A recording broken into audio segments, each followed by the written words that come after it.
Okay, excellent, excellent. Okay, so what got you interested in coaching? We'll start with that. Um, well, I don't know. I want to get better at the game.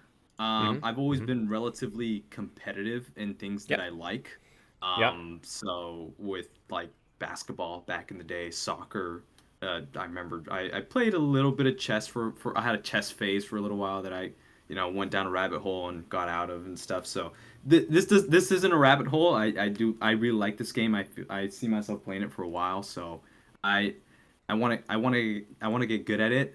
More so than other games. Like, I've played Call of Duty for years. I've never had the same sort of like, I guess, or need or want to get that much better at the game. This this Yeah. this Overwatch is just a little bit more fun. Yeah, yeah, sure. Okay, okay, sounds good. So I love the competitive background. It's what makes gaming interesting because there's always feels like I can learn a new skill with this, so I can hone my ability to learn a new skill. And how long you been playing Yeah. Overwatch?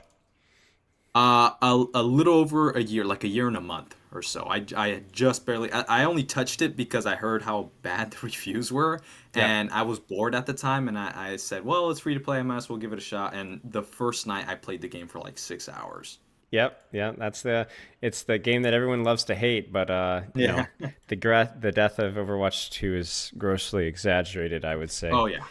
But it is what it is. Okay, so what do you hope to get out of the session here? I feel like I know what my mistakes are, but in the heat of the moment in the game, I still make the wrong choices, even though I know better. I'd like to improve my macro awareness and my mechanics. I'd also like to improve my overall understanding of the tank role. So maybe a little bit of dramatic comparison here. But one of the analogies that I like to say is that when we talk about like weight loss or fitness or exercise or discipline, right? The Mhm. reason why we'd often do the things that we don't know to do better is because of the habits that we have built, right? And so we have to kind of actively go against what we've habitually created, especially if what we're trying to do is either unintuitive or not immediately rewarding.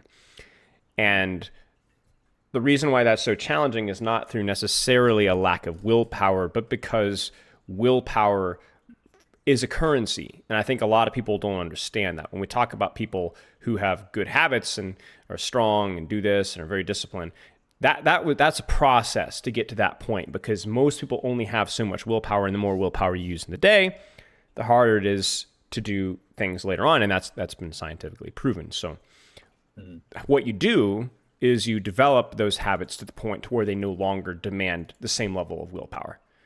Mhm. And what you do is you do those things over and over and over again to the point where it doesn't require willpower to do the right thing, to use cover, Mhm. to find the right off angle, to pay attention to your team's positioning. It's just par for the course. And so then you have more willpower to devote to other things and so on. So it is deliberate, it is slow, and it's even harder if you have developed bad habits, right? Mhm. And so, because it takes more willpower to undo things than it is to build new things.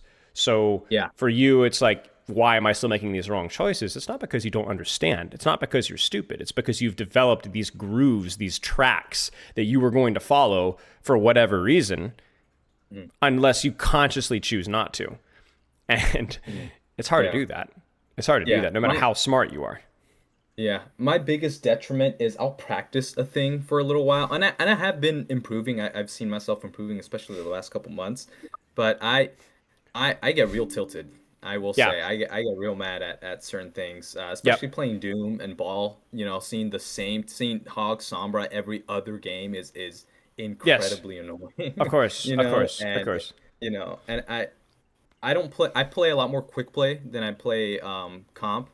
So yeah, I'm also not always in that mentality of hey, I'm trying to learn. I'm trying to get better. It's like oh, it's Saturday. I want to mess around here and practice a little bit, but not really. Right. Right. Yeah. Right. Right. Right. Right. Right. I mean, I think what you're doing is your tilt is a conditioned response, Mhm. and it's not always easy to see it as such because it can, but it is, it is. Now you have to be as a Doomfist main stronger Mhm. than the average Yeah. player. That's just how it goes. All right. For better or worse, we can talk about game design till the cows come home, especially with me. But it is a choice. You are choosing to be tilted because you're choosing to read the situation as something being tilted over. This isn't some ingrained, your ability to live your life to eat food, fall asleep, and live healthily. That's not being contested.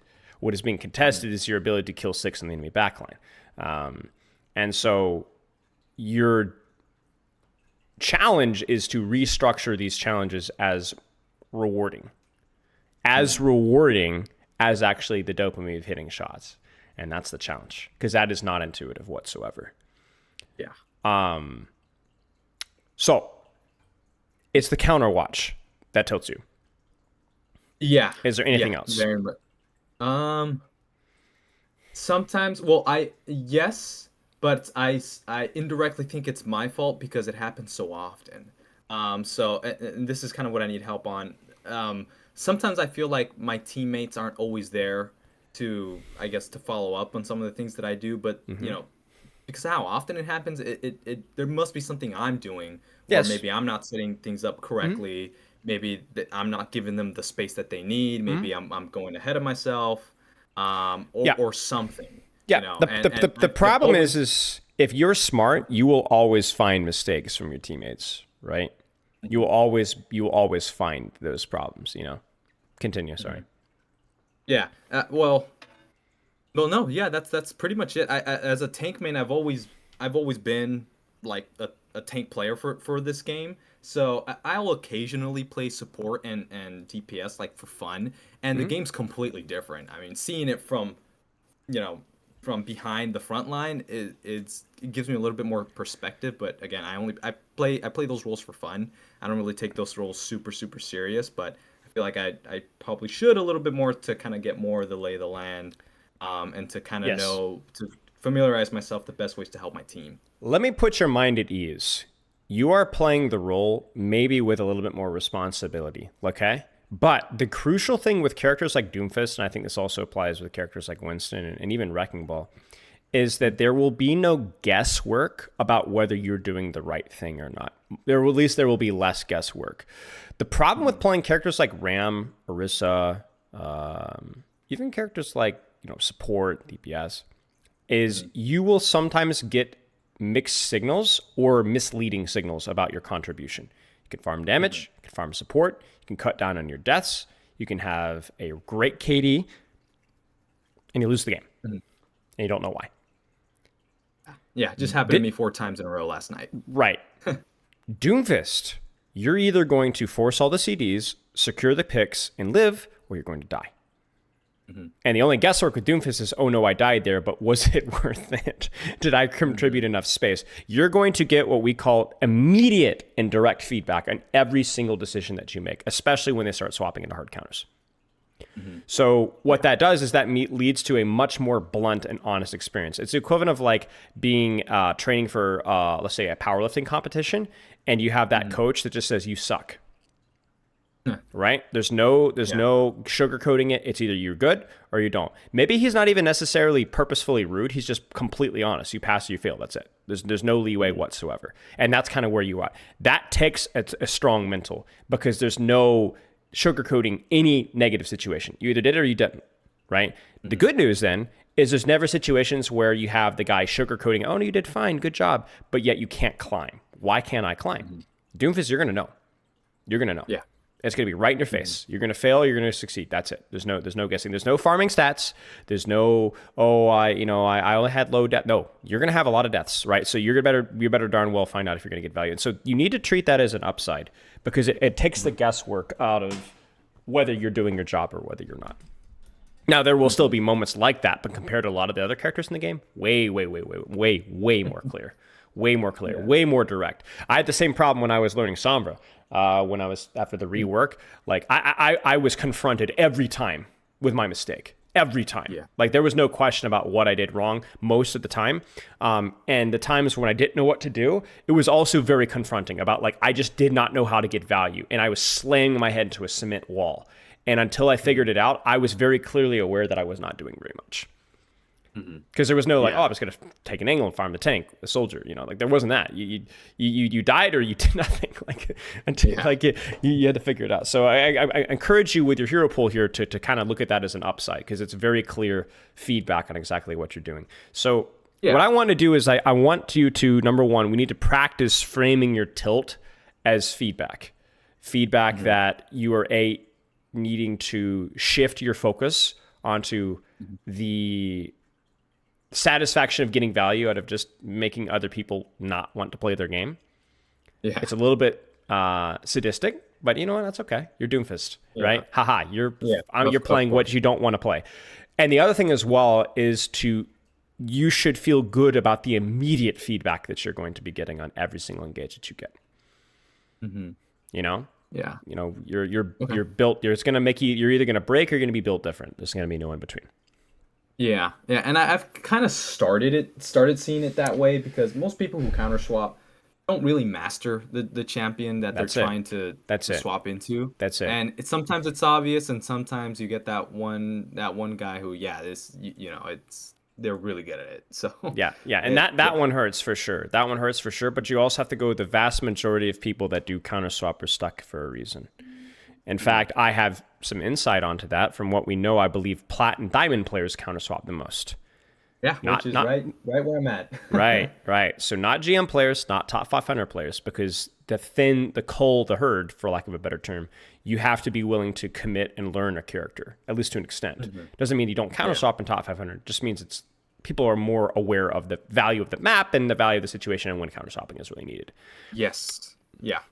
So, okay. Long term, I want to learn how to help my team more often. Sometimes I feel I don't peel enough. You shouldn't worry about peeling. Your job is to get value. That might be peeling. That might be going in aggressively. You're confronted with that. We'll talk about that in the review. Go ahead. Yeah. I have a really good example of that in one of the codes here. Perfect. I'm also comfortable to jump around from code to code if you feel like you're confronted with different situations that you weren't sure how to do. Okay.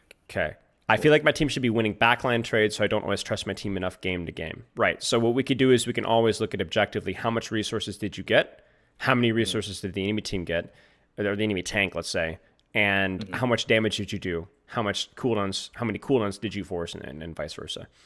What do you feel is coming back from improving decision-making, mentality, mechanics occasionally, and providing value to the team? Sleep, let's go. I feel like I want to become a bit more understanding about the tank role overall, not just a per hero basis. So I'm going to check this box really quickly here because I'm really excited to get into gameplay. Do you have any questions about your play time and your train time? You mentioned a lot of quick play recently. Is that a mentality issue? Is that avoiding the confrontation, or is it just I'm enjoying it? For quick, I've never played a game competitively, so I'm still kind of like in the mindset of, I only play comp when I'm ready. I see. Yeah. See, it's a weakness. You have to break it. And also, I will admit, I have I detest ranking down. I really hate it, and so I always feel like, oh man, if I play by myself, I'm gonna rank down. Or if I don't play with my teammate, or if I don't have my DPS, buddy here, I'm gonna rank down. So that's another thing. Okay. I don't really like playing by myself. Yes, I don't want to rank understandable. down. Competitive is not special. It's not special. The more you play competitive, the less special it will feel, which is all we do is we think about competitive being just a training environment. And if you had enough sleep and you're not completely boomed, you need to play competitive. I don't care how good you think you're playing today, because your job is to play and practice, and that's it. Yeah. That's it. And the more that you avoid it in those situations, the more that you're confirming to your brain, oh yeah, competitive is special. Got to be careful about competitive. I got to play my duo. No, you got to have to break the ice at some point. Now it's up to you if you want to ease yourself into it or not. Go ahead. Yeah, well, the thing with that, I have played, tired, and when I'm not doing my best, and I'll lose 7 games in a row, and it's the worst feeling. That's all I can think about. So right. But what did you drop to rank wise when that happened? Just from Diamond 5 to Plat 1. And where are you at right now? Plat 1.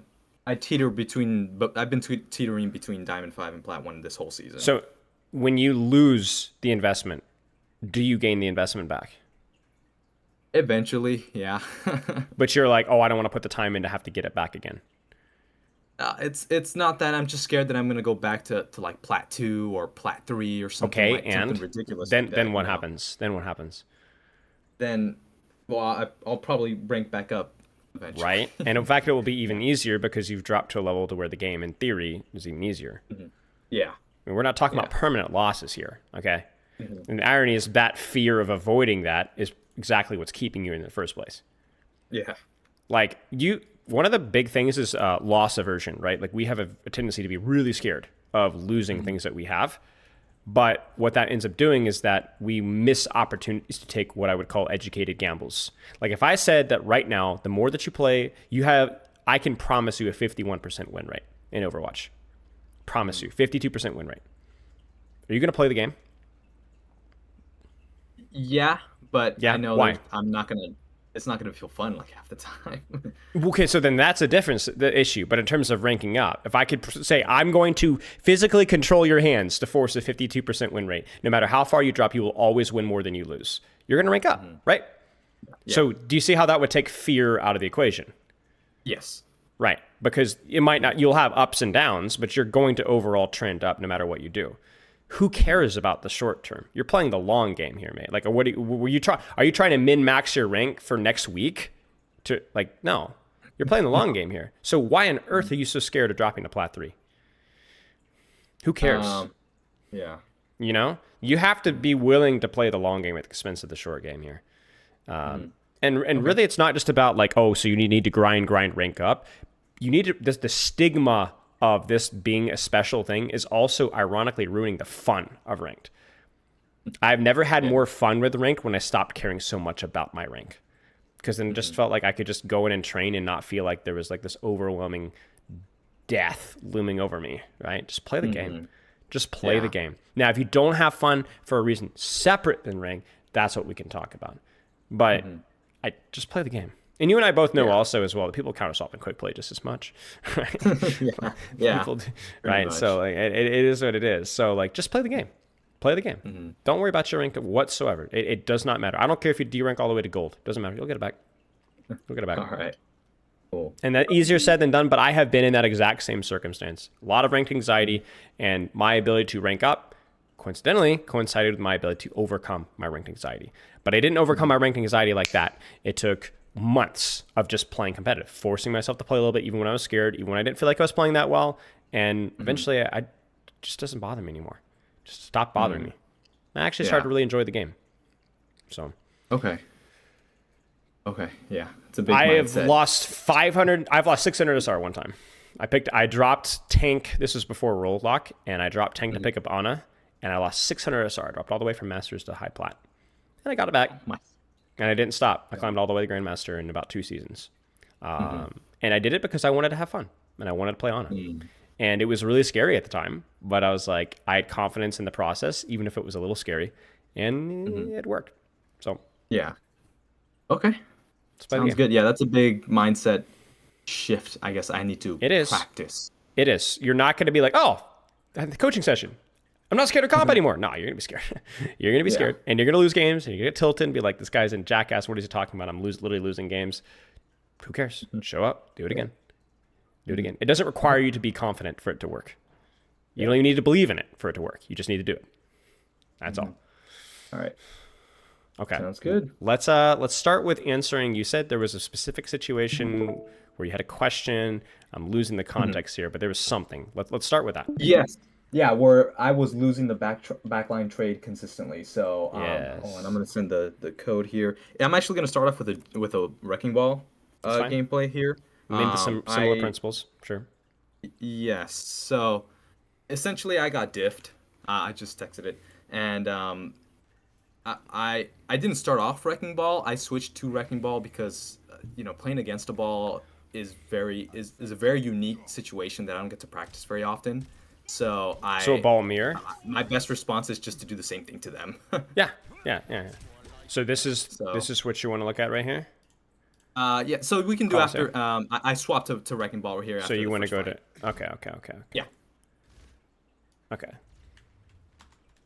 So you wanted to experience the ball mirror. It's just more of like a this will be fun kind of a thing.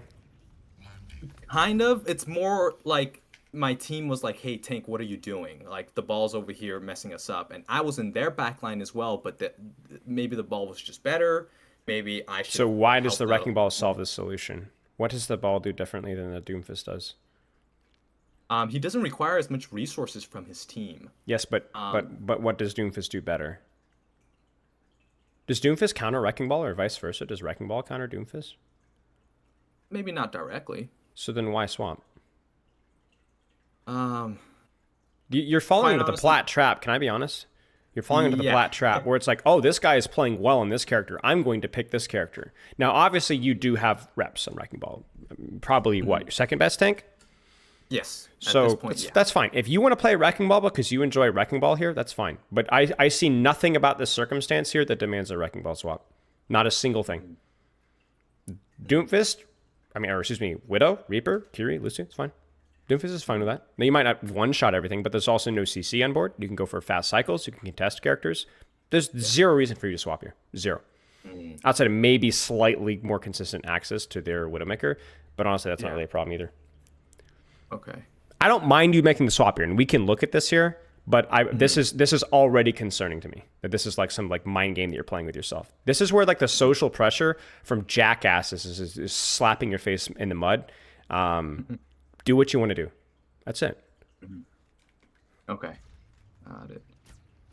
Well, essentially, yeah, our team loses every backline trade, and not really sure what I could have done in this situation. Well, right now your team is just dead. You just need to reset. Yeah. You've been down 2 before this fight even started. Like even this here, like there's the Widow kill. That's nice. Miss Slam. And that's another thing. Sometimes I just hit abilities just to hit them. Right? I have 80 hours on. Well, ball, this is but it's, right. You have to be. You're playing characters that you cannot be brain dead with. You are not allowed to be brain dead with. Your existence is not value with this character. So the slam is whatever, but you're down your adaptive shields, which are about to expire in 2 seconds. Your team is still in spawn, even though yes, you killed the Widowmaker. And you are missing CDs here, and then you just roll into the enemy team and just face tank 3 people, including a Reaper, for what? 60 damage? You didn't have CDs. You didn't have an engagement plan. You didn't have the HP for this. What's the point? You stalling cart for death? Like, what was the strategy? Do you remember this game? A little bit, yeah. I was trying to stall the cart here, but right. I wasn't super conscious of all yeah, my you CDs. just your CDs. You don't know where Reaper is. You don't know what your HP is. It's just dumb. What should you have done instead? Reset. Reset. For how long? Until my team is back. Which would take you how long? About 10 seconds. Not even. Really, not even. Less. Just sit here. 1, 2, 3, 4, 5. Now we go? Yeah, we go. We're good. Perfect. And by that point in time, you would have your slam. You'd have regenerated about 250, 300 HP off of your shields and tank passive or heal passive, right? And you'd be a little bit closer to your adaptive shields. That's it. Got it. It's not a mystery. This game is not that complicated in that regard. There's not like some complicated rock, paper, scissors going on. Beat has been used. What should you do? Disengage, because I'm not going to kill anything. You're not going to kill anything. You're just going to bleed damage. Reset, let your shield HP kick back in again, get your grapple again, rinse and repeat. I mean, I don't mind that. Just for a little roll through. You had the CDs. Shooting here for damage. Perfect. Yeah. Now, sometimes I will do a roll through just for ult charge, because That's fine. pretty easy. As long as the risk to reward ratio, right? Like there's not a lot of Yeah. risk for that. That's okay with me. This is fine. This is stupid. Really, really, really stupid. Think about it. Think very carefully. How do you take this engagement on Reaper? How do you get a better HP trade than the Reaper gets on you? Probably land the boop first. Land the boop but, or... got Got another cooldown too. farther right? away. Yeah. Sure. Farther away. Great. What else? What's your other cooldown? The one that's currently redded out right now. Oh, my slam. Your slam, right? Like there's your damage, right? Like that's where you can, I don't know if you can beat him in a 1v1, but you can, with a little bit of follow-up, you could get the kill, right? Yeah. This is dumb. You're never going to win this trade. You're never going to win this trade. Like you're lucky that you caught him at a reload, right? In addition to that, you need to be going, you're not even paying attention to the Widow. You're just shooting. You're just doing things. There's no purpose at all. And this character is really hard because there's not a lot of downtime. You got to be constantly in, constantly out, thinking about what you're doing. But this is what we just call existence. There's no strategy here. You're just pressing buttons and shooting random things. I like the shield sharing there. That was really good. I think that might have saved your Mercy's life. But that's like the first deliberate thing you've done in like 12 seconds. Yeah. Yeah, this is not my best gameplay for sure. And I don't care, because if this is something that even resembles the bottom 20% of your games, no wonder you hit plat, right? Because when you're at, even your autopilot should look better than this if you want to be consistently diamond.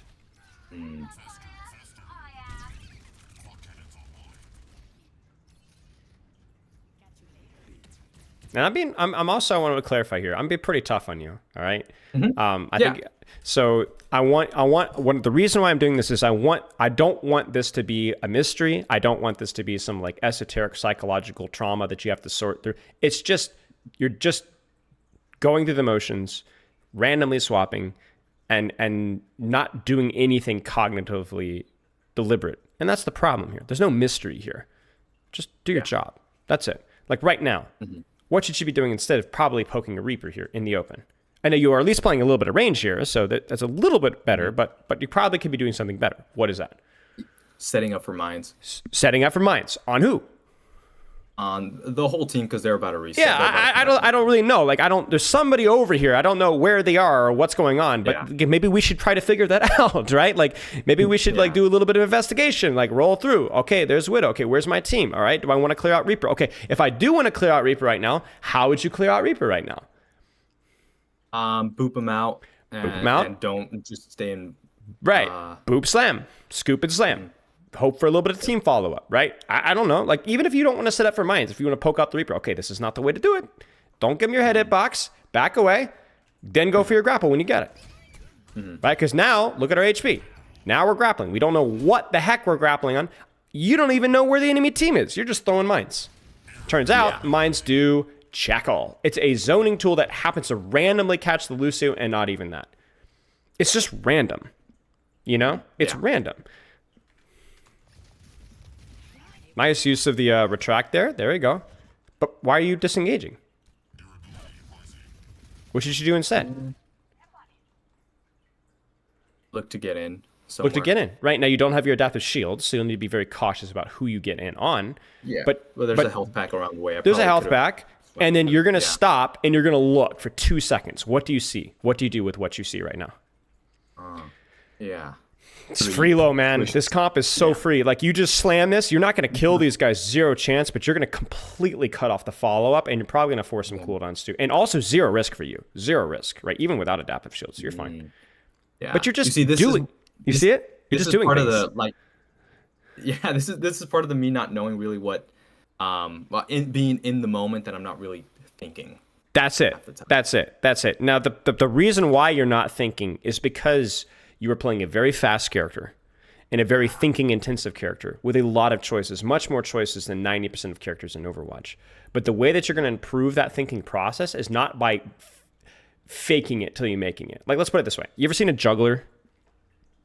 Insane, right? So how fast and what those guys can do. The way to get better at juggling is not to just grab everything and throw it in the air and try to juggle. You're just faking it, right? Like, oh, I'm Chasm, guys. Look at me. I'm playing Wrecking Ball, right? No, you're not. No, you're not. You need to stop it. You need to isolate the skill, slow things down, and then pick up the tempo as you get more and more comfortable at it.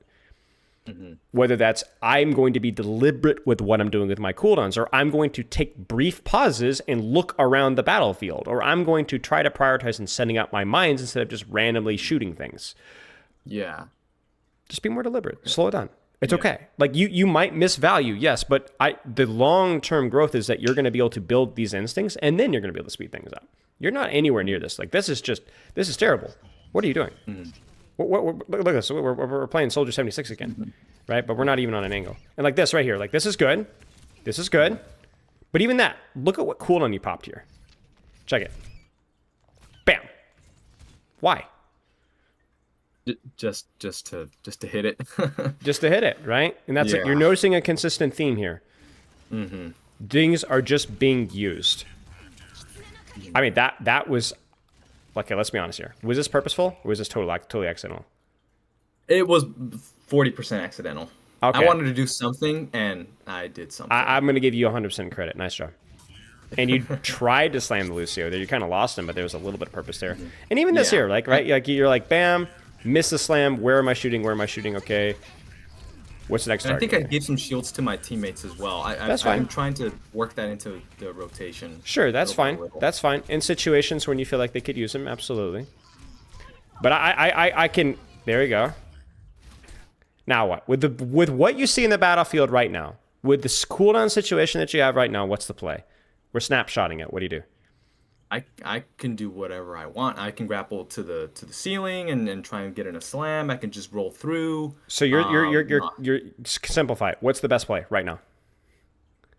My mind would have said to roll through the best. Okay. I'm not sure if that would have been the best play. Maybe to pick Roll up my through mercy. who? Roll through who? Roll, Curie, Why? because she's looking at my mercy. Okay. What else could you do? Give me another option. Roll through the ball and the. What other Reaper cooldown and do you try have? and grapple. Why? Right. What else? So that's your roll through grapple. But again, you're missing one here. Oh, my slam. Yeah. Slam. Use the slam. Grapple. Scoop and slam. That's right now. You have your adaptive shields. You have the HP to do it. You need to scoop and slam this Kiriko right now, and you need to shoot until you either lose too much HP or the Kiriko pops a cooldown, and then you're gonna go into ball farm, chill, and then do it again. It's fine. Maybe not the best target. Would have liked to have seen a slam, but there you go. Notice something? No shields. No shields, right? Yeah. So while the idea of the play was fine, as soon as you see Suzu, what should you do? Disengage. Disengage. Or I know it's or shoot from a distance. I know it's painful to be like, oh, she's slow. Probably not worth the trade. Just roll away. Roll away and do it again. Okay. Be deliberate. Everything is deliberate. Why adaptive shields? Because in anticipation of damage, but yeah, that's who cares? Something I need to work on. There's nothing lethal about this. The only time you need to preemptively adaptive shields is when. If I'm low and if I know that they're only gonna look at me. Exactly. What about like a Sombra, right, or like a Cassidy, or a Discord? Yeah. You're gonna get chunked, right? So, I think with your intention here, you're clearly grappling, slamming, and just rolling away immediately. So, who cares? Who needs adaptive shields? Yeah. You're not even going to be exposing your head hitbox there, right? Look at that. Literally 0 takes the damage. Mess up your grapple, randomly shooting, set up your mines. Can we set up our mines? Can we set up our mines? Can we set up our mines? Good slam there, good shots.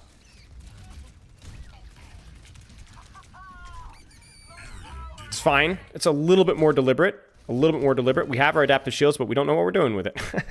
What was the purpose here? Was it looking for a slam off the edge? This one, yeah, I was trying to grapple something, so I you mismanaged the cooldown. Yeah, you didn't quite have it yet. I see. Okay. Yeah. This has been, the funny thing is, it's like, as bad as this is, at least it's been a little bit more deliberate, right? Like a little bit more deliberate, like the last 10 seconds, starting with the slam on the Lucio, right? Yeah.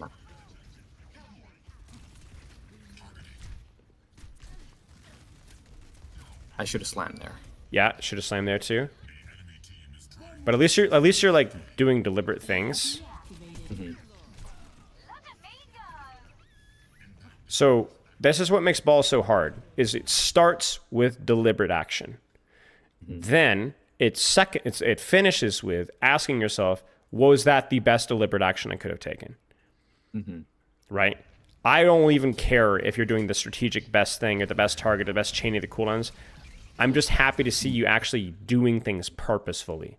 So even this here, you're going for the ball. Should you be going for the ball? I don't know. Probably not. But even the adaptive shields there, very clearly used to share with your Sombra, right? Yeah. I'm okay. I'm glad to see that actually our brains kind of been turned on a little bit recently here. And shockingly, things are going a little bit better. Yeah. This so that's how I would stupid. indirectly help my team, right? Right. Your job is just to pressure, to kill people, to force CDs, to share shields when you get the opportunity to. The way that you help your team is to be good at ball. And the way to be good at ball is to have purpose with what you're doing and practice over and over and over again. This is stupid. What's the purpose here? What's the plan? Just to distract while my team pushes payload, but they could have done that. And right, and there's no team play here, right? There's no follow-up to any of what you're doing whatsoever. So you're going to get your cooldowns forced, you're going to lose HP, you're going to lose position. And so then when the fight actually starts, which is I don't know, now, you're not anywhere close to position to do anything because you've just been randomly running around. And not only that, but you're demanding pocket right now. When your supports, I don't know, damage boost, heal your Sombra, heal your Tracer, keep themselves alive, you're AFK. What have you done? Yeah. So let's, instead of just criticizing this engage, let's start all the way here. Now what is a ball player? Not even what is optimal. What's your first instinct? Let's go with like your first instinct right now. What do you do? My first instinct was to look around, and I found these, three. Okay. So what should right you do? here. What should you do? Keep rolling. Keep rolling. Where? To under the bridge. Under the bridge. Okay, so you roll all the way to the bridge. Okay, so let's go. So we're under the bridge now. What do you do now? Wait for them to move up. Wait for them to move up. If they start up. coming my way, then they've moved up right now. What do you do? Right now. You've got full cooldowns, full HP. What do you do?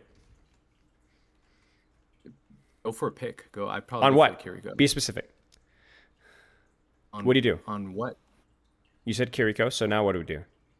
Yeah, I'd probably roll through. I'd grapple on the bus. Okay, right here. Which wouldn't be so it'd be fine. kind of hard to get like a Just slam. it's fine. So just roll through. Bam, bam, bam, bam, bam, bam. Now what? See what kind of reaction that got. So Okay. Turn around a little bit, see if I forced any cooldown, see if that did anything. So you did a little bit of damage, and they're too far away to actually follow up off of you. So like, let's say they're right here. Yeah. They're all missing 60 HP. What do you do from here? You got your slam, adaptive shields, and full clip, full HP. What do you do?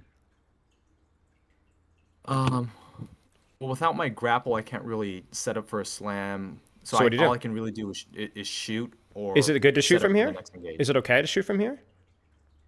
It's a little bit out of all of their range. Sure. So it's not bad. Yeah. It's not bad, right? Get a little, Yeah. right? A little bit of there. Okay. So then what? 1, 2, 3 seconds of shooting. They start to kind of chase you. They start to walk forward to put pressure on you. Then what do you do?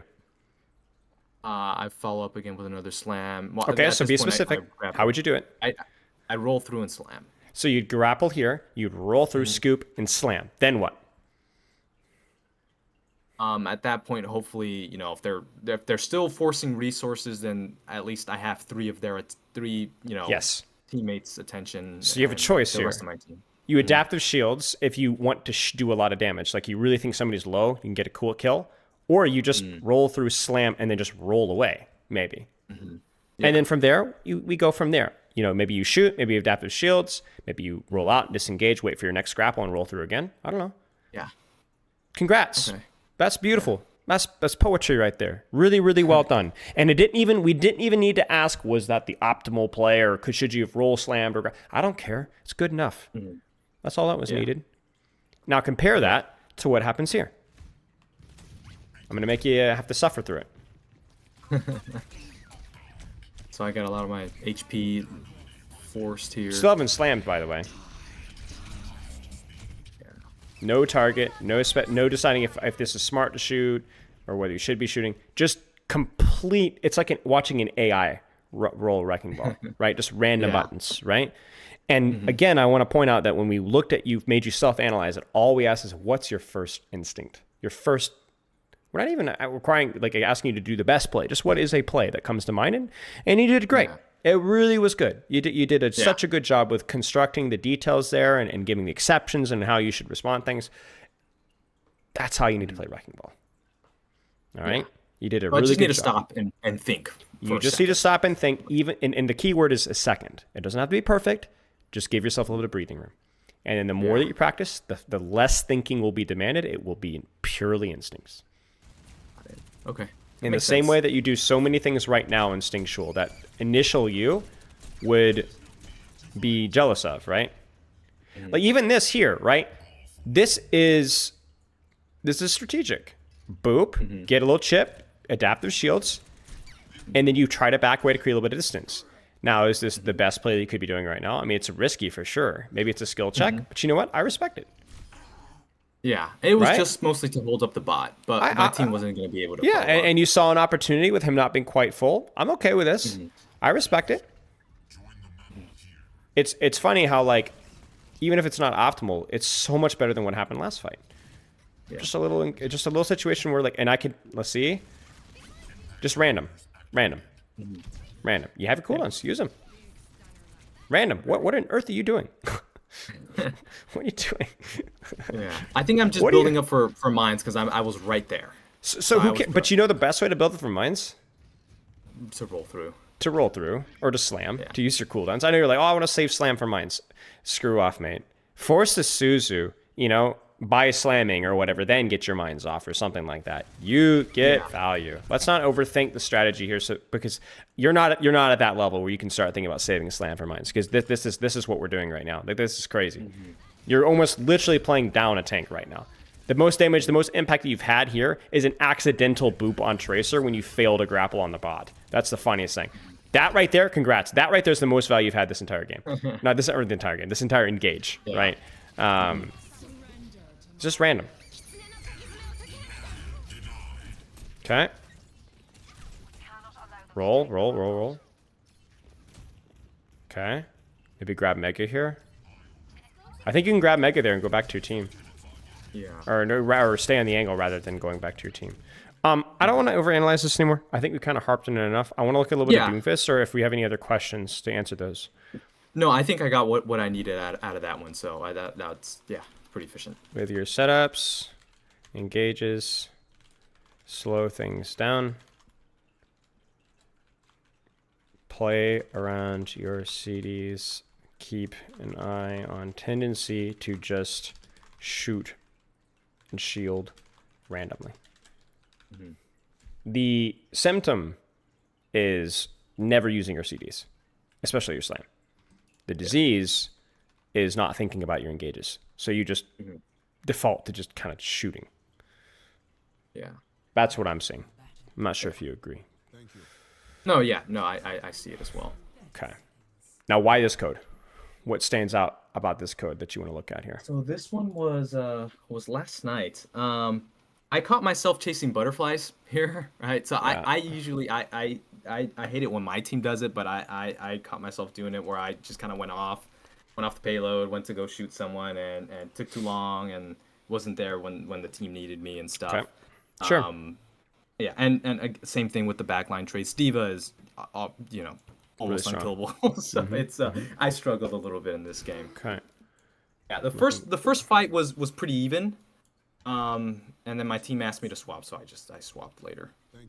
Are you better at Orisa than you are at Doomfist? No. Were you getting counters heavily, like hard countered by the enemy composition? No, but I was I just needed to be more. I felt like I just needed to be more survivable. A little bit more of a frontline presence and why? We were losing. Right. So you went with the easy path out. Yes. In this case, yes. It's not going to win you games. It just feels better while you're losing. Yeah, I've noticed that when I start playing mystery heroes, that's when it's over. It's over. You've lost the game as soon as you've done that. But you're like, hey, at least it feels good doing it, right? I wasn't the problem because I didn't die first as Orisa, right?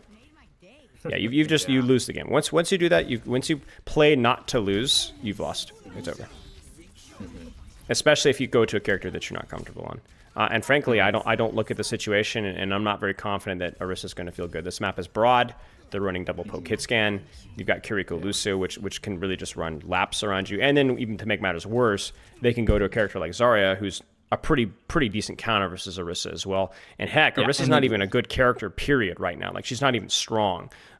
So like you're not even good at her. So we're like 0 for 3 here. So this is not a good start. And again, I'm beating on you because this is why you're struggling, right? All right. Okay. You might just need to leave voice. Or team chat. I'm chat not too. gonna lie, I am chat banned right now. Good. Yeah, there was no voice here. Good. And leave chat as well. Mute chat, mute match chat, mute team chat. If you're not in voice, like I recommend everybody to mute team chat and match chat and join voice if you want to. There's no point being in voice and being in chat. There's no communication in chat. Everyone's like, well, you could coordinate ultimates. Get off that. 1 out of 1,000 times, as opposed to how many times people are just like spamming slurs in team chat because they're too cowardly to join voice, right? So just don't be in chat. That's it. Okay. So what I'm going to do is we're going to streamline this to it's going to be beautiful, right? Are you setting up your engages like Wrecking Ball? Are you being deliberate and cognizant of like what you need to be doing and what makes the most sense? If you are, Yeah. Oh, with Doomfist, not so much because I'm a little bit past the learning phase with Doom. I mean, it took over 100 hours, but once Okay. I'm a little bit more deliberate, I'm actually a lot more deliberate with my abilities. I mean, besides Great. like block, trying to bait out, empowered punch. Okay. Sometimes I get it, sometimes I don't. But yeah, no, there's not a cooldown that I use here with that intention. Okay. So let's say if you're being intentional with your setup, that's the real test. Yeah. What is Doomfist good at? Um. This is a tough one, and it's a really important one to get correctly. So Yeah. we'll see what you got. It depends on the situation. So here, my setup wasn't all that great, but I would say he's good at being in consistently because his cooldowns are pretty short and his overhealth What is really in? helps him Where's to be in? up close. Being like punching anything because people Being don't a like threat? getting Okay. yeah, not always in the front, maybe in the back, maybe on the top, maybe on the bottom, maybe wherever I Yes. end up getting set up. Yes. Yes. What Doomfist is exceptional at is shooting people in the head, really close. And what Doomfist is exceptional at is being wherever you want to be to shoot people in the head. Yeah. And then because you have 2 mobility cooldowns, you can shoot anybody whenever and wherever in the head. So when you came up here, the reason that this position here made a lot of sense is because if the Reaper's not here, you can just shoot people in the head. And there's nothing you can do about it. Because what if they focus you down? I just hide. Just go. Hide or even just disengage entirely. In fact, you could so actually instead use a cooldown plus shoot people in the head and then get out anyway. Okay. The Because whole that's- purpose of Doomfist... No, finish your thought. Yeah, so instead of me going in and charging my punch, I should shoot first. Don't Just overthink it in terms. specific- Don't overthink it in terms of a strategy. But your idea is that you want to have a position where you don't have to use a cooldown to get value. Yeah. Well, You can if the you only want to. reason I asked is because I have been trying to set up more with my shotgun instead of with my punch. Yes, But it depends on what I guess is more valuable to the character. depends. Really, your punch sets up your shotgun. If you think about it, right? That's what really the Yeah. purpose of the punch. So you look at this here, and you're like, okay, this guy's too far away to shotgun effectively. So then now you need to change my angle while there's nobody here, right? Or I'll just punch him from my angle so that I can shoot him in the head. And bingo! Blam! Blam! Now, the problem here is, are you going to be able to do a lot of damage with shooting in the head? No, not until I get close. So how do you get close? Punching. It's or a revolutionary concept we call walking, where you just you walk and then you shoot, and then you can punch, and then you can shoot some more. So actually here, I don't even know if you needed to punch. I think you can just shoot. Pull his attention, then punch, right? Yeah. That's fine. Don't like this slam. I don't know why you're slamming. For frontline damage, maybe. Just like some general pressure. But what should you be doing with the slam instead? Probably slamming a little bit closer to the corner over there under the bridge, so I Why? can get some shields and set up. Okay. Set up for what? What's the For old the goal? team What fight. range? What range do you want? Up close for my shotgun. Up close. You are not up close. And you're not even on an angle. So GG's. You could slam here. You could slam here. They're all going to chase you. Then you block. Yeah. Then you can either punch them or disengage, rinse and repeat. Your job is to just exist, and the pressure is there. That's it. And if you want to use your cooldowns to get out or cooldowns to do more damage, that's okay with me. But you're not set up right now. Yeah. And so now you're going to have this downtime, and you can't do anything. I punch in, but I don't have my cooldowns, so can't do anything. I punch in again. But you notice that every single time you're punching, you're not really in a position to actually put shotgun pressure off of it. Because you're hitting the punches, but you're too far away. That's Yeah. the problem here. Yeah, that's where I'm prioritizing the punch over the shotgun. That's pretty much it, exactly. So Yeah. so does it mean that you need to be hard flanking as Doomfist? Absolutely not. You can put frontline pressure quite well. But in the end goal, you can take this as an opportunity to then set up top. I can now shotgun. Heck, I can even go for a drop shotgun and then punch them into my team and then slam out and so on. Yeah. It's all about convenience. A convenience to be able to just do damage. See, I look at this here, and it's like the punch for the shotgun, right? That's okay. He TP's out. You've created space. Do you see how the enemy team has been choked out? You see this? Look at their positioning. Look at their angles. Look at the space that they have. It's terrible, right? It's terrible. So while you've not done perfectly at it, it's been okay. And now, what could you do from this position instead? Scout a little bit first and kind of So scout, and then what? So let's say that you have not quite slam, right? Yeah, not quite slam, not quite empowered punch. What can you do? How can you close the distance? How can you establish and set up your next engage? Walk. To Walk where? to the, yeah, under there. I could just wait as well, and so I can, or I could, no, I possibly I could drop down to that little platform that's on the other side of the bridge and hope that soldier looks at me so I can get empowered punch and then walk back to under the bridge. Not on that side, but on the other side. Yeah, you need to close it. Like you could even go here, shoot, walk up. You know, you got your job is to try and close the distance here. So this isn't bad. See, the problem here is when you do go in, it's very important that you don't go in right through the middle of the enemy team. And this is why. Yeah. If you're gonna go in, you go around this way, or you're gonna go around this way. You need to be devious, because there's no way to empowered. There's no way to block the damage here. Do you see? Yeah. Because where's the damage coming from? 3 different directions. Yeah. Where's the damage coming from if you're here? One direction. Yeah. One direction. Okay, that makes sense. The ultimate goal is what can I do with my shotgun? Where on the map can you engage to with 1 cooldown and do damage with your shotgun? We're on the map right here. I could probably use the bot for cover, so I would just stay where I'm at for a little bit. Sure. Totally fine. Yep, because the fight's coming to you. So you can just stay in the bot. You don't need to be super creative. You could also slam here and set up an angle. Shotgun here. Shoot. They fall back to pursue you. You create space for your team. Your choice here. You can either shotgun frontline or shotgun angle. Your choice.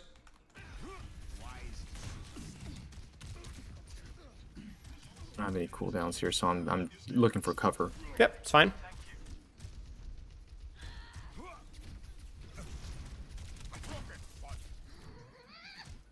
Don't like the empowered punch there, or the block. The block should always be in response to attention, very rarely, and hoping that somebody will shoot it. So I look at the situation here. I'm full HP. The D.Va's backing off. Make her start to shoot. You're not going to die if you let the D.Va do 20 damage to you and then empower block or block. Excuse me. Yeah. This kind of stuff is also really, really unforgivable. Because I don't mind you being here, but look at the mechanical side of things here. I just shoot. You're just shooting. This is everything. Like, you need these shots right here. What do you think about this engage? I think it's okay. I think so. Okay. What's the end goal? Shoot people in the head. Is this going to allow people to shoot people in the head? Yes. Do you have a disengage route? Yes. Are you engaging into the middle of the enemy team? Well, no, because there's pretty much everybody's here, right? It's fine. So this should work. Yep, no problem. Again, the block. I don't like it. Make yourself either guarantee some form of burst damage, like you see a Junkrat mine coming in or something like that, or just don't use it and just have it as your get out of jail free card if things ever get sloppy. Because you can also look at it as, like, when you're blocking, you're not doing damage. Like right now, you probably needed to slam right here in this corner, shoot him in the head, and then maybe empower block once he starts to rail you in the face. Yeah, I think I'm a little bit more concerned about not using 2 cooldowns at a row. I have what's called the 3 seconds of death, where you use all your cooldowns and you have nothing for 3 seconds, and being out of position. So that would have had me for 3 seconds, 50-50 chance if the D.Va was at any place to follow up, which I wasn't aware of in the moment because I was in the fight. Who cares? I could have died there. Well, the thing is if you slam in here, then the empowered block, or the block, is going to allow you to hold space until you get your punch again anyway, right? There's no CC here. So there's no danger of, the block isn't going to be a good defensive cooldown. It's going to be great. I understand that, like, if they had a Cassidy here, you don't want to necessarily rely on the empowered block to be the defensive cooldown. But it is the cooldown here. You're fine. Okay. You're fine. And then even in that circumstance, if you're scared of slamming in, okay, then don't use the block at all. Just shoot. Yeah. There's no excuse for using the block there. Doesn't do anything.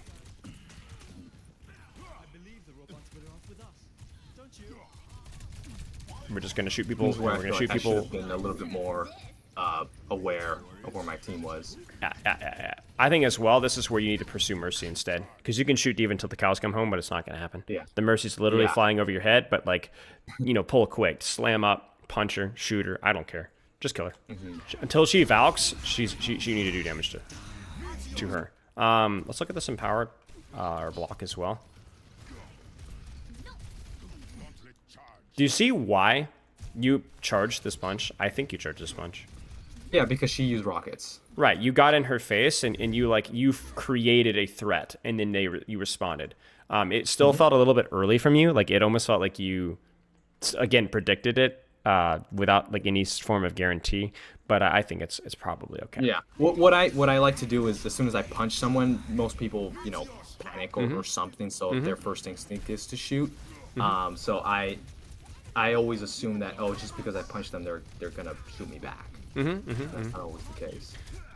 I would go as far to say that the vast majority of the problems with this fight have just been partially I'm picking on your cooldown usage here and there, which I think are going to be good overwhelming habits, but this kind of stuff is really unforgivable. You're just not going to kill her. Stop trying to backline trade. Stop trying to peel instead trade. You have empowered punch. You have a squishy right in front of you. Deal with the squishy. The rule. So I shouldn't save because my life was gonna die if I don't. That's correct. Help her out. That's correct. But you're given the situation here where you have an empowered punch, and you have a straight regular punch on a squishy. Or was it regular? Okay. So you have to make a choice here. I understand your logic here, but I don't look at this fight and say, oh, this fight is winnable. No, this fight is tradable, right? This is the best thing that you can hope for right now. And maybe this is the wrong hill to die on. Okay, maybe you're right. You peel for the life here. Okay. Don't focus the D.Va when there's a Mercy right near. The previous engagement here. There's been so much attention on this D.Va and so little value for that D.Va. You focus D.Va when you don't have a direct path to actually go for her backline. When you can't get close and shotgun her backline. Because there will be circumstances where that's the case, right? And thankfully, Doomfist is not terrible in the tank trade. There is some flexibility with what you can do. The key thing is to ask myself, who can I shotgun? Like right now. You have choices, right?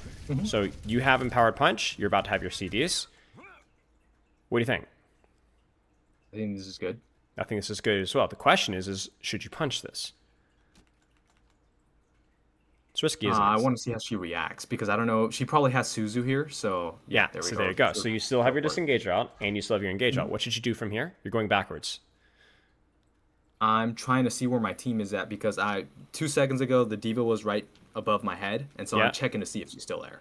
Who cares if she's still there? What would you do with that information? Try and help out my team. No. I guess. How do you help out your team? by going around the back. Punching people in the face and shooting them in the face. That's how you help your team. This whole mindset of like, I got to help my team, I got to stop it. Do your job. Do your job. When you go backwards, thank goodness you're going this way, because if you went backwards here and gone to here, you would have given this Reaper this angle here. Just mechanics. You need to hit it. That's it. That's okay. Again, a lot of random shots. You notice this? A lot of random shots. You shot your Mercy. You missed the Reaper. You shot the robot. You've used all of your shots.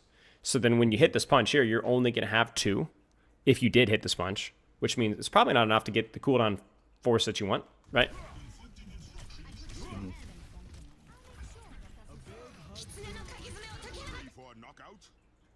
Let's see it. Oh dear. I couldn't 360. That's okay. There. That's okay. But even here, where is your damage most important right now? Where is most convenient for you to secure kills? All the squishies. All the squishies. Yeah. This is your mistake. Screw off with the D.Va. You need this here. You need this here. You might even die here, but this is the only way that you get the trade here. And in fact, D.Va is not even the biggest threat right now. It's the Reaper. It's the Soldier. Because that's what's going to... Ooh, that almost kills your Mercy right there. The problem is not that you're focusing tank. The problem is that you're focusing tank when there are other opportunities available and other targets available. Again, Doom is totally fine in the tank trade. He's not even bad versus D.Va necessarily. It's not good versus D.Va. It's fine. It's just that when there are other choices available, your damage is just so much more important. And if the diva chases you and tries to, the funny thing is the diva's trying to peel you off. That's the funny thing. It's like the tanks are trying to peel each other off, and nothing's happening. And so it's just about which tank like actually pays attention to what's going on. I want to look as well at our cooldown usage as well here. So there, slam. Full health. Go for free empowered. Is it free? Well, I take a little bit of damage, but I Is it lose the free? position. Not only do you lose the position, but look what's in front of your face right now. Yeah. I mean, come on. This is a tap uncharged punch onto a Kiriko and a body shot. Tickle her foot and she's dead. Right? And you're full HP. You have your empowered block just in case to buy you time for your... And you go backwards. And so now you have your empowered punch, but you don't have the position to quite follow up. And so what could have been 2 kills, 3 kills turns into barely 1. You see that? Yeah. So is that just chasing empowered punch, or is that a habit of ours to go backwards? I'm not really sure. I think it's a little bit of both. I think it's a little bit of both too. I think it's a little bit of both too.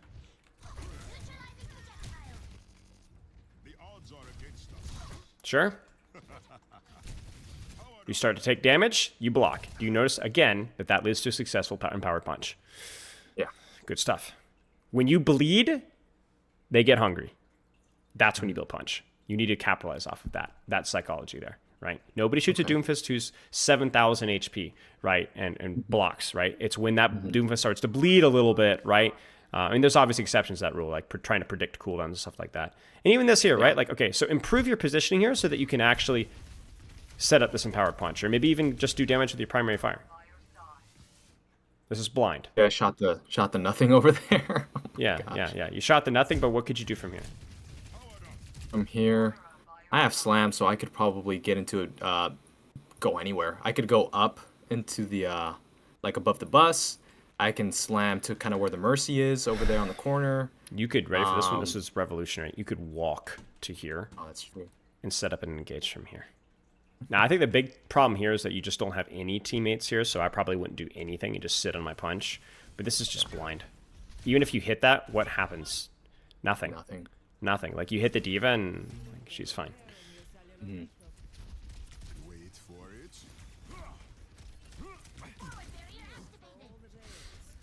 Could have bled a little bit more, but... See, look at this diva's doing. You just... She peels you, but you have already done your job. In fact, she's probably going to die for trying to peel you off. She should have died trying to peel you off. Yeah.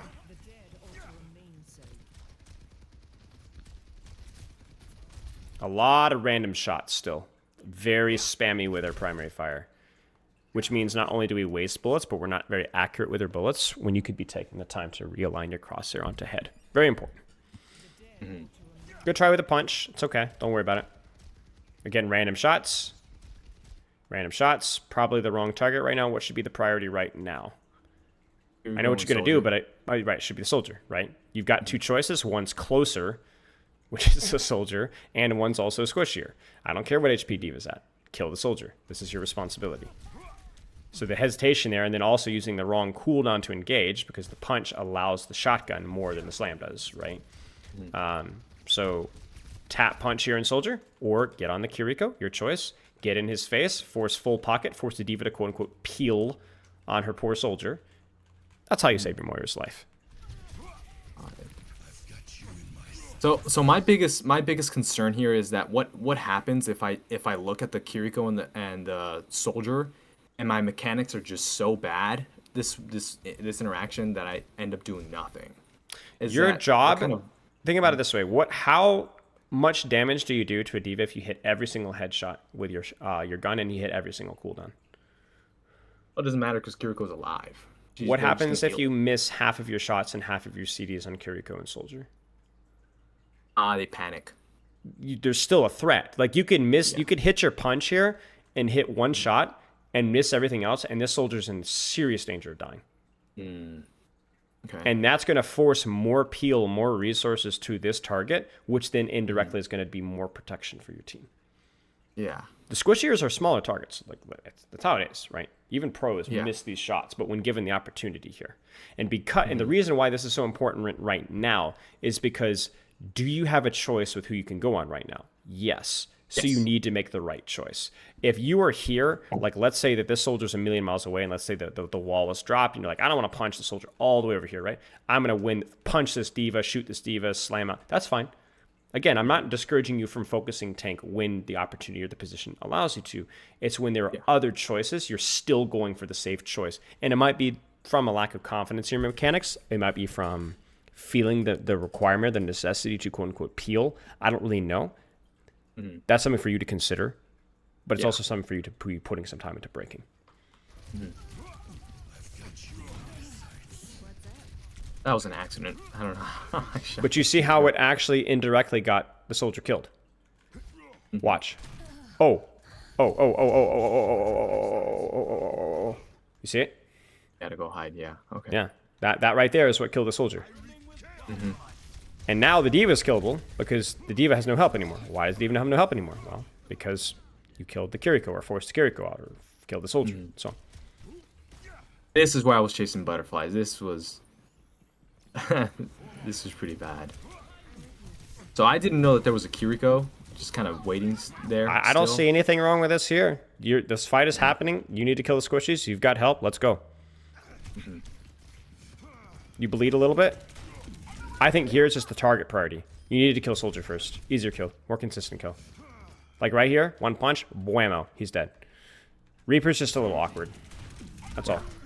That's all.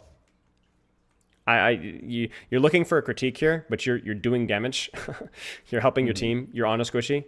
I'm not going to critique you for that. I've got no problem with that. Okay. Yeah, because I know, like, if you spectate our Mei, if I was the Mei, I'd be mad. I would be mad because I die before the fight starts. She's the only one pushing point. The fight has started. This is the fight. You know? Yeah. Your Mei is pulling cart, which is like, that's fine. But this is the fight. This is the fight. This is the fight. You know? What are you guys supposed to do? Just leave him? You guys chose to take the engage here? This was not a bad decision. The fight isn't some like miracle thing that happens only on the payload. The fight is wherever the fight happens. This is where the fight is. I look at the situation right here. You guys should win this. Yeah. Just mess it up. That's it. Just mess it up. No complaints from me. Just win it. Hit your cooldowns, hit your shots. And the same thing to your teammates.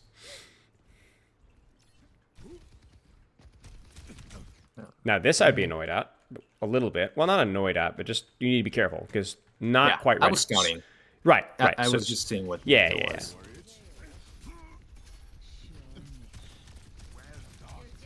What should you do from here? What should you do from here? Shotgun, right? Where do we need to go? Maybe not right now. We're still missing some HP. So what do we do? Well, I have my ult, which I don't really. I use it as more of like a get out of jail free card, so I usually get a little bit more risky, but I was still kind of. But are you getting value out of the risk right now? No. That's the thing. So what should you do? I like the scouting, but you have all the information that you need. You don't need to pick again. I could probably do like a punch and close the gap on the Kiriko. Okay. So you tuck in here, punch the Kiriko, blam. Is there your team fighting right now? Yes, they would be ahead, and Kiriko would TP out, and by then I'd have my slam, so I could follow her. Okay, and then you use your ultimate, right, to continue to chain what you want to do. This is just random damage. It's just crap damage you're taking. That's all. Too far away. And then you're like, oh shoot, I have to use my block here. Yeah, and normally I would punch the diva off of the high ground, and keep the position myself, but I was too scared that my punch wasn't gonna land in time, and I was gonna misposition myself. That's okay. It's okay. Where should you be, or who should you be punching right now? Because I know you're like, oh, I'm gonna hit the soldier, but that's a total accident. You were aiming for diva here, very clearly. Yeah. I should be shooting the Kiriko out or the Reaper here. Or soldier. Like I think the soldier's gonna hit here, which is great. But yeah, like don't go for diva. Everyone's right here, so you can. Yeah, that's fine. I'm okay. I mean, it actually felt like you evaluated your targets there for a second. You were like, I'm gonna punch diva. Oh wait, great, nice job. Now what should you do? Slam in for the shields. No. Yes. Well, actually, that's what I would have done. That's my no. It's my autopilot. I should probably wait for my team. Well, your team is here. May is still kind of like way in the back. Who cares? Your team is here. Your team is here. You got the majority of your team here. Time to fight. You got to go right now. Look, you see your Reaper, see your Moira? Huh? You see him? You need to go. Yeah, I see the Reaper in front of me here, yeah, and I know I was let's go. some type of Let's go. Let's go. Okay. Now what? Set up for my for my ult. So how do you set up for your ult? In that case, I probably should have gone and slammed above the bridge. Why? And stayed high ground so I can kind of see. But your team is fighting right now. We gotta fight. We gotta fight. Right? Yeah. What should you do? Think carefully. Besides slam in, I got nothing. I like slam in. Okay, there we go. I think that's why is slam in appropriate here? It's risky, but it's appropriate. Why? Because there's like 3 targets and I would have gotten a ton of overhealth, and my healing is right on the other side. And what do you have as well? My ult. There's your get out of jail free card, because you're going to you're going to be able to do more things that normally you might not feel 100% safe doing because you have your ultimate. So you're going to slam in here, you're going to big fat slam, you're going to dump all of your shots, bam, bam, bam, bam, bam, bam, right? And you're going to ult if you need to. Right? Let's go. Bam! Nice! Don't even need to use your ultimate now because you're not under a lot of pressure, right? So just keep going. Yeah. Yeah, nice job. It's not that deep, right? All I want you to do with your ultimate is go, let's do a normal Doomfist engage. And then let's just keep going. And if they ignore you, keep going. And if they focus you, then you ult. And then you keep going again. That's it. The only question is, are you just taking damage for the sake of taking damage, or are you actually getting value? Like, if you have a get out of jail free card, you need to be robbing banks. You get what I'm saying? You don't just stand out in the middle of the street and get a jaywalking ticket. You get what I'm saying? You need to be robbing banks. You need to be doing something with that get out of jail free card instead of just, oh, I'm just going to stand there and take damage. Well, that doesn't help anybody. Yeah. Is this okay right here to chase the D.Va? Why not? Is there another target available? Mercy. Is there another target available? Who? No. Well, Mercy was up there, and I probably could have chased her. She's what? She's Valking. Yeah, exactly. Not happening. Not happening. Kill the D.Va. Yeah. Kill the D.Va. And not even that. I mean, D.Va's super mobile. If she flies up, Mercy flies up, and it's impossible, right? It's impossible. This is fine. This is fine. Yep. Good with me. Now, obviously, the soldier's alive here. So now you need to get your head in a swivel. Where is that soldier? Oh, what Reaper? Reaper. Stay in the Reaper. Yeah, there you go. Good. Good, good, good, good, good. And then here it might be like, okay, find the Kiriko, find the Mercy. This is fine as well. This is okay. I think maybe there you could have pivoted to a different target once you saw that Mercy had ended Valk. And then obviously it's just messy mechanically. Yeah. Nice. It's okay. I think you tried to get the tap punch before you could Wraith. Yeah. Yep, it's okay, totally fine. Again, you notice what the problem is here. I know she's kind of lowish, but like you need to do a quick periphery check here. Hey, can I get the pressure on the Kiriko? Oh shoot, the soldier's still alive. I got to deal with that. You know what I'm saying? And then you end up getting shot in the back, and then you have to disengage because you were focusing D.Va. Remember, the difference between you and D.Va is you can't really kill each other very easily. D.Va, I'd say, is a little bit better than you, but D.Va is so slow. Yeah. You know, if I'm playing D.Va here, I would love to have the mobility that you have to choose different targets, right? So what is that compensated by? The fact that she's a lot harder to kill. She's a lot better in the tank trades, and you're not a lot better, but a little bit better in the tank trades. So when you're having this mobility to open up your target selection and you're still choosing the D.Va, she's going to beat you at that, you know? Yeah. She's going to beat you at that. Does that make sense? Yes. Okay, all right, this is, I guess, before the Orisa swap here. Good, good, good, good, good. See, this is where you can just do tank trade stuff, right? There's no angle, there's no target, just slam, shoot. And here as well, don't power block. And if you're going to power block, walk in front of the Mei because there's no damage going on you right now. You're not low enough. Yeah. You need to get out. You need to get out, you need to get out. Ooh, there you go. That's a good little bit of target priority there. I blocked again with no... Yeah. I mean, the only reason I don't hate this block as much... okay, never mind. You were full HP. So disregard, you're right. I thought you were like 250, but I forgot that your life was healing you. So, yeah, no, you're good catch. Great catch. I'm glad that we were able to beat you over the head with the baseball bat again. Thank you for that. Yeah. I don't want to miss that opportunity here. This is just a blind engage. You need to set up. So where can you set up from here with the cooldowns? I can follow the D.Va. which would have been dumb, right? I don't know why I didn't do that, considering how much I've been doing that this whole game, but that would have been a much better position. Sure. Even slamming up top here, right? So that you can use cover, or, walking here and slamming here. So again, the goal is like, if I can just use my shotgun in people's heads, that can help me use my cooldowns as well. So you just kind of slam or go right in the middle. You're lucky you didn't hit Hinder. The block was good, though. The block was good. The block was good because, hey, you were low. You were feeding. So people are going to shoot you. And then you build your punch. Now, the only thing here I'd say is, actually, I'd prefer you to stay here and punch, then slam out. You get what I'm saying? So rather than having to slam out and then now I have to punch in, I might not have the best angle for it. Case in point, right? Yeah. I think my main concern was that I was getting shot from 2 different directions. And understandable. You weren't aware of how, I think the burst from the tree healed you and you weren't quite aware of that. A lot of stuff was happening really quickly here. I understand. And same thing. How would you compose yourself in a situation like that? You don't. Experience. Because it's the same thing when we talked about with the ball thing, where there's so many variables happening on your screen at the same time, and you're just not experienced enough to know what to do because you're thinking too much. You need to think more, and so that more things happen automatically, and then you don't have to think. Okay. And I will also say the reason that you were overwhelmed was because your setting up was trash. You just went straight down the gullet. If you were here, so much easier to compose yourself. If you went here, so much easier to compose yourself. If you even went and followed the diva, like you said here, very, very, very, very easy to compose yourself. Because it's easier to know what's going on, right? Yeah.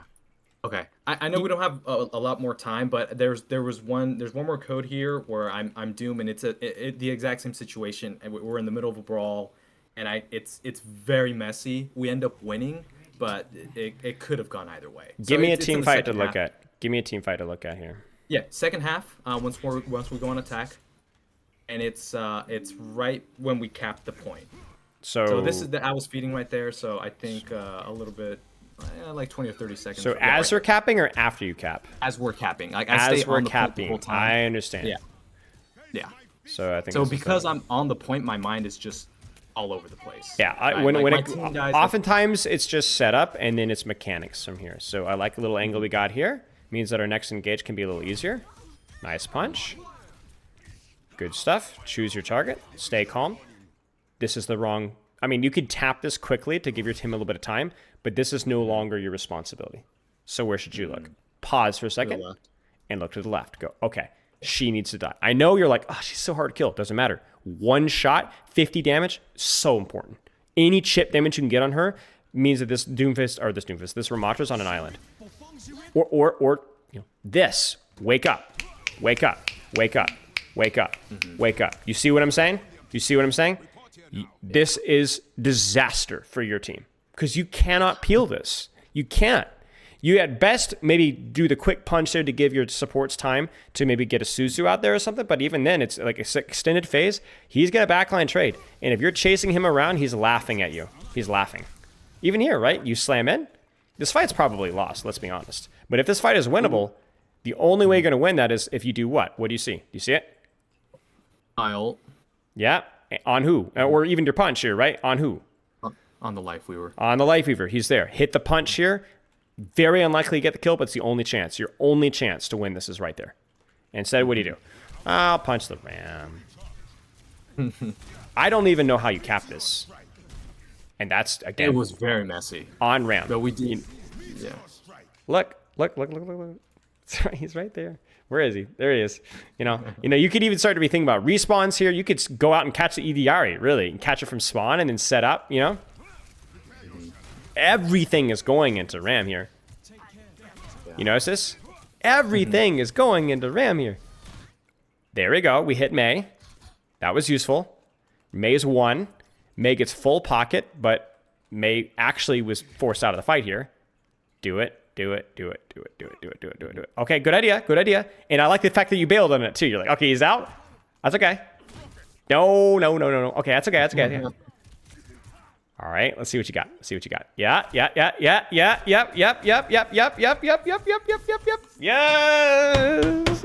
Good. Yeah, occasionally I'll think. Good. Hard focus one. The slam was weird there, but even this, look at that. Recall, bam. Yeah. And then you look away. Stay on her, get her out of that fight. You're not going to help this Ram. There you go. It's a miracle how, like, the second that you even turn on backline, I also want you to look at this from a space perspective, from like a really boring coach perspective, okay? So watch this. Watch what happens when you turn your attention to squishies here. So bam, big punch on Mei. Let's look at the space here. Red circles, okay? So you actually go high, and then you go, watch this. So you punch them back. That's pretty nice. It's a nice little frontline trade there. But you didn't just hit the ram. You hit 3 people or 2 people. Then it gets really juicy. Watch this. Assault the backline from the side. Watch the red circles here. Ready for this? I'm going to slow it down. Oh, crap. He's on the Weaver. Wall him off. Mei turns around. Life Weaver's in trouble. Ram turned around. Mei turned around. Idiari turned around. Look at your Reaper. Look at your Torbjorn. Look at your Idiari. You see the space that you're creating right now? Yeah. Everybody's gone backwards. And so now your Torb and Reaper and Idiari have great positions to kill, guess what? Ram. Or anybody, really. But the funny thing here is you've actually allowed this backline trade to work because, this tank trade, to work because you created space by going for backline. Yeah. And you went for Life Weaver because it was convenient. Life Weaver wasn't a million miles away, inaccessible. He was right there. So you went for Life Weaver. And now he dies. And even if he hadn't died, this would have been the correct play. And then you're like, oh, Tracer. Now, I think the play here would have been going for Idiari just because she was convenient again, right? Yeah. But going for Tracer means that Tracer is unable to even break Pylon. Your Life Weaver or Idiari is under no pressure. And so your team can just look at the space that your team has. Look at where your Life Weaver, Torb, and Reaper are. They're legit on top of the enemy team. That's exactly where a Torb Reaper wants to be. And they're just butchering people, right? And not to mention this Tracer coming back from spawn thinks that she's cute and actually has done nothing. Because the second she showed up, she got her face punched in. And all it took was 1 cooldown from you. Just 1. 1 shot, 1 cooldown, she's out of the fight. Yeah. That's it. Okay. That makes sense. You had the space to go for backline, so you went for backline, and good things happen. That's it. If you don't have space for backline, punch the Ram around. Force his cooldowns. Force him back. But you notice that when you punch the Ram backwards, what that did is that allowed you to go safely for backline. Gave you space. So a lot of everything with Doomfist might be to force a frontline trade so that you can actually get to the backline. Punch the D.Va out, force your Matrix, force that Kiriko heal, and then take the space that you have. And you saw how the previous fight, how like eternally punching Ram, it's just you're gonna get nowhere with it. Yeah. Right. Okay. It's not an accident that the best tank traders in Overwatch are the slowest characters. Because they don't have the flexibility you do. Okay. Let's take some notes with Doom and we'll move on here. What do you need to work on with Doomfist? Let's simplify things. Some of it really applies to being deliberate with your steps and gauges, just like with Ball, but what else? Target priority. Okay. Target priority. During setup, as opportunity allows, take options to pressure squishies. I'm not even going to say kill, just pressure. Make them think about it. Force the CDs and so on. If it's convenient, that's all. We don't need to overthink it too much. Okay, what else? Some mechanical stuff. Yeah, mechanics. Prioritizing my shotgun a little bit more than my priority. Punch. Yeah. With setup and also slow it down. Stop spamming your shots. Just use it off of cooldown, right? You do want to use it frequently, but you're literally, it felt like your brain was just totally off. Just you're shooting the robot, shooting your Mercy. Like it was pretty messy, right? Yeah, definitely. What else? Let's keep going. Those were the big ones, I think. Yeah. Target priority. I guess. Well, kind of goes into target priority, but focusing more on their backline because that's kind of my job. Doom can be a frontline tank, but he has more value in the back. I think it kind of piggybacks off the first one. It's mostly just about convenience. Yeah. It's okay to Doomfist is a great frontline trader. AoE damage from slam, AoE punch, empowered punch, but then finding that space from that frontline trade to take angles in the back line. Oh, and peeling. Like not, avoiding letting my backline backwards. Do what's convenient. It's not that a punch Notice that when you were like punching on the ram on the Torb, right? The initial first punch was okay because the ram was right there. Yeah. He was right there. Even the punch on the Diva when he went for the life, you remember that in the first fight? And you were like, oh, I punched to save my life. You remember that? Mm-hmm. That was okay because she was right there. She was right there. But the Diva Bomb, like let's say that was a peel move. I don't know if it was, but let's pretend. That was so far away. You know, it took you too long, too many cooldowns, too much space. We want to avoid that. Does that make sense? Definitely. It's all about part about of convenience. Yeah, part of my little thing with the Diva Bomb was I know I was kind of on the other side of the bridge, but I was still afraid I was going to take like 100 or 200 damage or something like that. Understandable. So sure. I'm just using that as like an example, not the best example, but it's an example to kind of think of. Okay. Yeah. Obviously, we really didn't touch as much as I would have liked about playing into counters on Doomfist, playing around bait. I think avoiding just punching directly in front of you, thinking more about your setup, being a little bit more educated with how you're taking your tank trades and maybe looking for ways to go around and force CDs will help with that a lot. But obviously, there's a lot of nuance there as well. So if any questions come up with time, please let me know. Okay. All right, that sounds good.